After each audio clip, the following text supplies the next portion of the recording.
یا ایھا الذین آمنوا استجیبوا للہ وللرسول، اے ایمان والو جب اللہ اور رسول تمہیں کسی بات کی طرف بلائے، کسی حکم کی طرف بلائے، کوئی قانون شریعت تم کو بتائیں اللہ اور رسول، تو اسے مصیبت مت سمجھو، فوراً استجیبوا قبول کر لو۔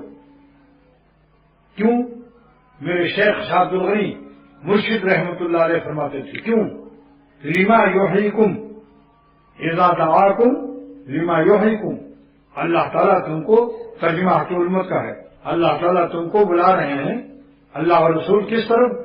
لما یحییکم، تم کو حیات احسانی دینے کے لیے، حیات بخش، تم کو اصلی زندگی، حیات اولیاء دینے کے لیے، حیات عاشقہ دینے کے لیے، حیات دوستہ دینے کے لیے۔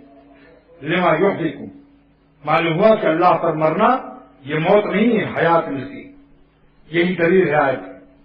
لما یحییکم، خواہشات نفسانیہ، بری خواہشوں کا تو خون ہوا، آپ نے قتل کر دیا بری خواہش کو، مگر اللہ تعالیٰ فرماتے ہیں، قرآن پاک کی آیت ہے، لما یحییکم، میری آرزو پوری نہیں ہوئی مگر تمہاری آرزو موت لاتی، میری اطاعت اور فرما برداری تمہیں حیات بخش ہے، لما یحییکم۔ تو اللہ تعالیٰ کی فرما برداری سے آپ کو حیات ملے گی، اور نفس دشمن کی بات ماننے سے تمہیں موت ملے گی، اور ایسے مسائل آئیں گے کہ منہ بھی نکل جائے گا۔ لوگ انہوں نے خودکشی کر لی تحمل نہ کرنے سے، رات دن بے چینی، پریشانی، بیداری، ویلیم 5 سے بھی نیند نہیں آتی کسی کی وائف کو دیکھنے کے بعد، ویلیم 10 سے بھی کام نہیں چلتا، آخر میں گدو بندر پاگل ہو جاتا ہے۔ اور اللہ تعالیٰ فرما رہے ہیں میری بات مانو، شریعت پر چلو، تو لما یحییکم، تمہیں حیات ملے گی۔ تو حیات بخش چیز کی طرف آنا چاہیے یا نہیں؟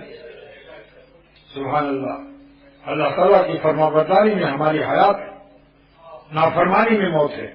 تیرا ذکر ہے میری زندگی، تیرا ذکر ہے میری زندگی، تیرا بھولنا میری موت ہے، تیرا ذکر ہے میری زندگی، تیرا بھولنا میری موت ہے۔